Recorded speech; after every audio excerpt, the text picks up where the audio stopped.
MSc second semester botany के paper 2 में unit 2 में रेस्ट्रिक्शन मैपिंग टॉपिक इंक्लूड किया गया है। मैं प्रवीण जैन, सहायक प्राध्यापक वनस्पति शास्त्र, शासकीय चंदूलाल चंद्राकर महाविद्यालय, पाटन, इसे आज प्रस्तुत कर रहा हूँ। रेस्ट्रिक्शन मैपिंग क्यों किया जाता है या रेस्ट्रिक्शन मैप बनाने की क्या आवश्यकता है, इस संदर्भ में 3 मुख्य बिंदु निम्नानुसार हैं। पहला, to engineer vector plasmids for cloning purpose, अर्थात क्लोनिंग वेक्टर बनाने के लिए रेस्ट्रिक्शन मैप सहयोग प्रदान करता है कि कौन सी मल्टीपल क्लोनिंग साइट्स होंगी। न्यूक्लियोटाइड का सीक्वेंस जानने में यह मैप मदद कर सकता है, क्योंकि जो भी रेस्ट्रिक्शन साइट है वो स्पेसिफिक होती है और वह साइट एक पर्टिकुलर सीक्वेंस को दर्शाती है।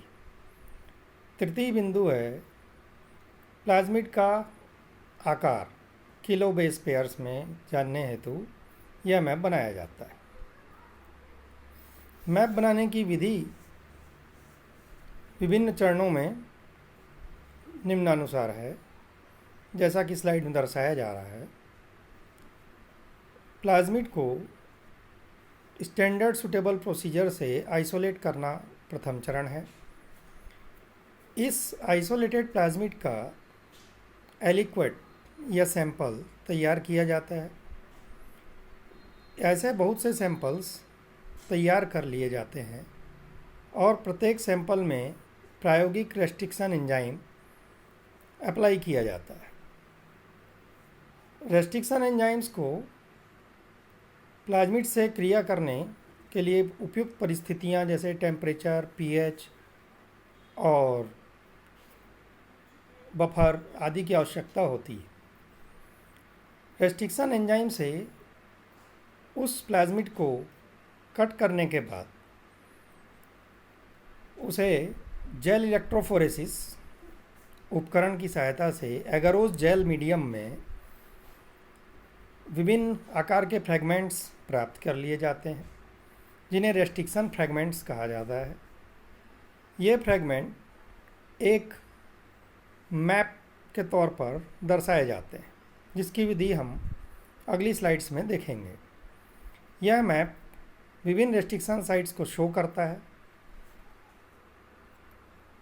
अब यहाँ पहला चित्र प्रस्तुत है।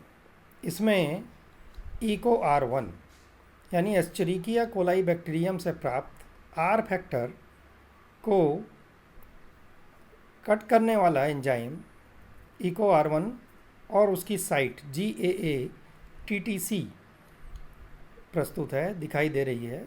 यहाँ पर 5' पर कट लगाया जाता है, जिससे फ्लैंकिंग सीक्वेंस या स्टिकी एंड्स निर्मित होते हैं। दूसरा एंजाइम जो हम उदाहरण के तौर पर ले रहे हैं वह है BAMH1। इसे बैम नाम क्यों दिया गया? बैसिलस एमाइलोलिक्विफेसियंस नामक बैक्टीरिया से प्राप्त किया गया, इसीलिए BAMH1 नाम दिया गया। इसकी साइट GGA-TCC दिखाई जा रही है। नेक्स्ट स्लाइड में हम तीसरा एक और उदाहरण ले रहे हैं, HIND3 हीमोफिलस इन्फ्लुएंजी, जिसकी रेस्ट्रिक्शन साइट AAGCTT 5' पर यह कट करता है। डबल स्टैंडर्ड DNA को कट करने के लिए यह साइट दर्शाई जा रही है। अब अगली स्लाइड में एक उदाहरण के तौर पर काल्पनिक प्लाज्मिड जो 25 kb आकार का है उसे लिया गया है और यह माना गया है कि इसमें केवल एक रेस्ट्रिक्शन साइट इको R1 के लिए मौजूद है। तो जिस तरह से किसी सर्कुलर रिबन को काटा जाए और केवल एक बार काटा जाए, तो यहाँ दिखाया गया कि लीनियर उसी आकार का फ्रैगमेंट तैयार होगा 25 kb का, और यह फ्रैगमेंट जेल इलेक्ट्रोफोरेसिस करने के पश्चात मार्कर की सहायता से उस आकार का बैंड दर्शाएगा और दिखाई देगा। दूसरी बार जो इसी प्लाज्मिड में उपस्थित अन्य रेस्ट्रिक्शन साइट्स को जानने के लिए दूसरा उदाहरण BAM-H1। इसकी 3 कट साइट्स यहाँ दिखाई गई हैं, जिनसे 3 अलग अलग आकार के फ्रैगमेंट्स बनेंगे। 12 kilo base pair, 12 kilo base pair, 12 KB यह सबसे बड़ा फ्रैगमेंट होगा। 8 KB दूसरा उदाहरण के तौर पर है। 5 KB तीसरा फ्रैगमेंट है। तो BAM-H1 की 3 साइट्स यहाँ दिखाई गई हैं। इसके पश्चात दोनों ही एंजाइम्स यानी EcoR1 और BAM-H1 दोनों से यहाँ कट लगाया गया एक साथ।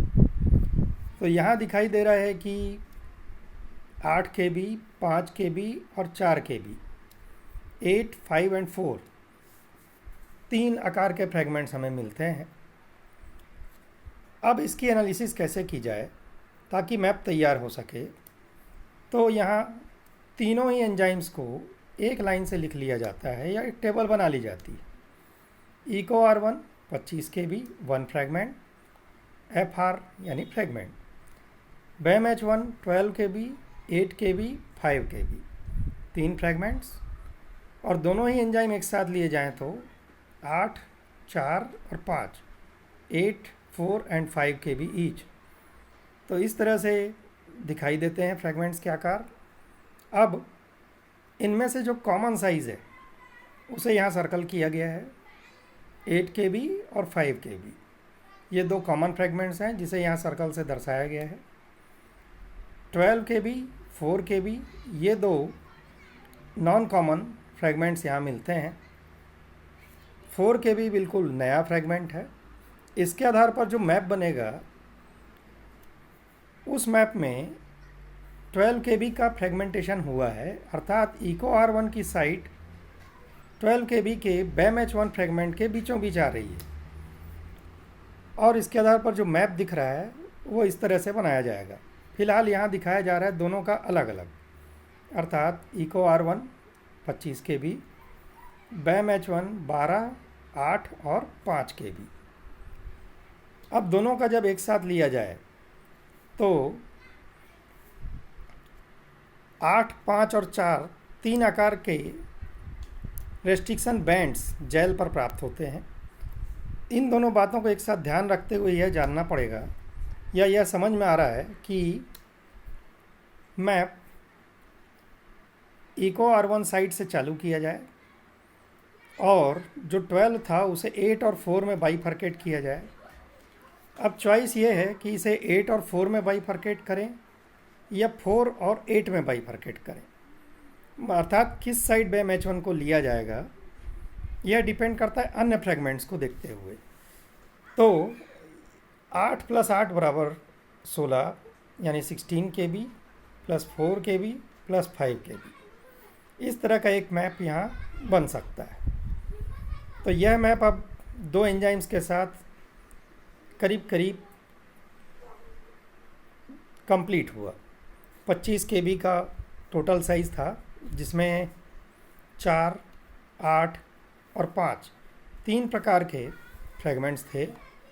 8 को 2 बार यहाँ प्रस्तुत किया गया क्योंकि 12 को 8 और 4 में उनके बीच में EcoR1 की साइट आ रही है, इसे देखकर जो प्राप्त होती है।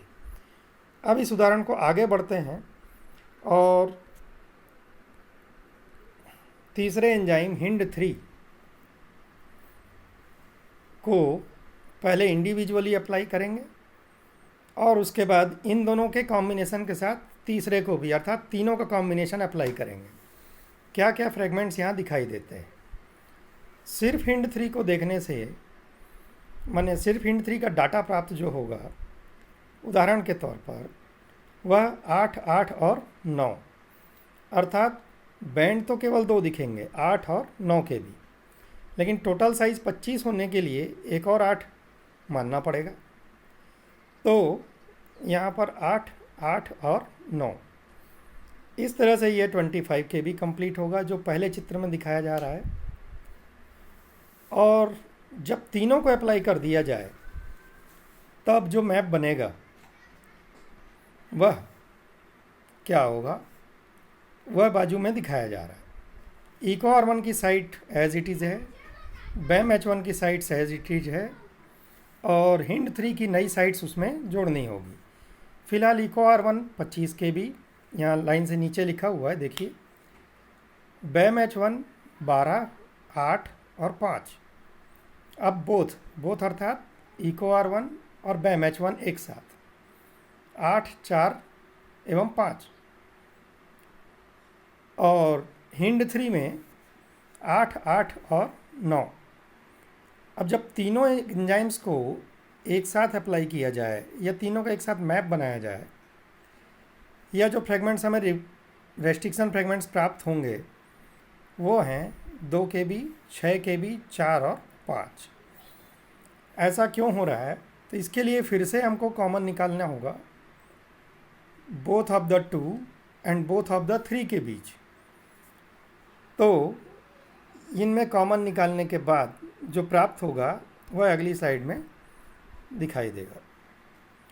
अब यहाँ जो मैप बन रहा है उसे ध्यान से देखा जा सकता है।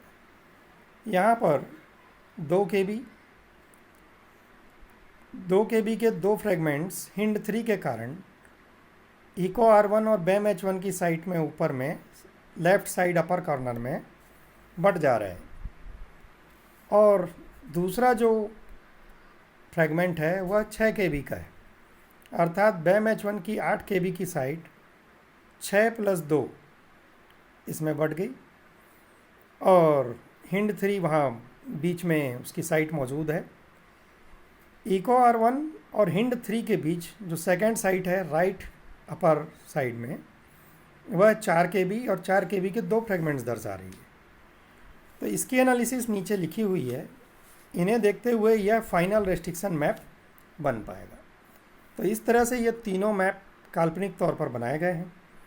अगर परीक्षा में इस तरह का जो नीचे लिखा हुआ डाटा है इसी क्रम में या अन्य किसी क्रम में प्रस्तुत किया जाता है तो उस आधार पर यह मैप बनाया जा सकता है। अब यहाँ तीनों साइट्स के बारे में एक बार और देख लिया जाए। इको R1 की साइट जो थी उसका सीक्वेंस यहाँ है, बैम H1 की साइट का सीक्वेंस यहाँ है, और हिंड 3 की साइट का सीक्वेंस भी यहाँ दर्शाया गया है। इन सीक्वेंस से DNA का या उस प्लाज्मिड का आंशिक सीक्वेंस ज्ञात किया जा सकता है, अर्थात फ्रेगमेंट्स के किनारे क्या होंगे वह यह रेस्ट्रिक्शन फ्रेगमेंट्स दर्शा रहे हैं। Thank you.